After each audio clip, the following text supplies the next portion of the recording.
রোজা রেখে যে ব্যক্তি মিথ্যা কথা, মিথ্যা কাজ মানে পাপ কাজ, অন্যায় কাজ ছাড়তে পারলো না, তার না খেয়ে থাকা, না পান করে থাকাতে আল্লাহর কিছু যায় আসে না। তার ওই রোজার আল্লাহর কোনো প্রয়োজন নাই। এটা জাস্ট উপোস, এটা জাস্ট অনাহার, জাস্ট আমি পানি খাইনি, আমি খাবার দাবার গ্রহণ করিনি, দ্যাটস ইট, এতটুকুই। এতে আল্লাহর কিছু যায় আসে না। এটার কোনো সিগনিফিকেন্স আল্লাহ তাআলার কাছে নাই যে রোজাও রাখলো আবার মিথ্যাও বলে, রোজাও রাখলো আবার গীবত করতেছে, রোজাও রাখে অন্যের জন্য অকল্যাণ কামনা করে, রোজাও রাখে খারাপ কাজ করতেছে, নিষিদ্ধ কাজগুলো করতেছে।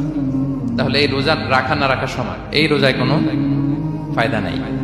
একটা ওয়ার্নিং পাওয়া গেছে না এখানে, যে ওয়ার্নিং, রোজা রেখে সাবধান, কোনো পাপ কাজের সাথে জড়ানো যাবে। আর একটা ভয়ঙ্কর ওয়ার্নিং, যেটা বেসিকলি রাসূল সাল্লাল্লাহু আলাইহি ওয়াসাল্লামের পক্ষ থেকে গভীর হুঁশিয়ারি এবং বদদোয়া, বেসিকলি খুবই ভয়ঙ্কর এই বর্ণনাটা। মুসনাদে বাজ্জারে এই হাদিসটা এসেছে, হাদিসটি হাসান পর্যায়ের হাদিস। জাবির ইবনে সামুরা রাদিয়াল্লাহু তাআলা আনহু বলেন, সাইদান নবী সাল্লাল্লাহু আলাইহি ওয়াসাল্লাম আল মিম্বার, রাসূল সাল্লাল্লাহু আলাইহি ওয়াসাল্লাম মসজিদের নববীর মিম্বারে আরোহণ করলেন। ফাকালা আমিন আমিন আমিন, তিনবার তিনি আমিন বললেন, আমিন আমিন আমিন।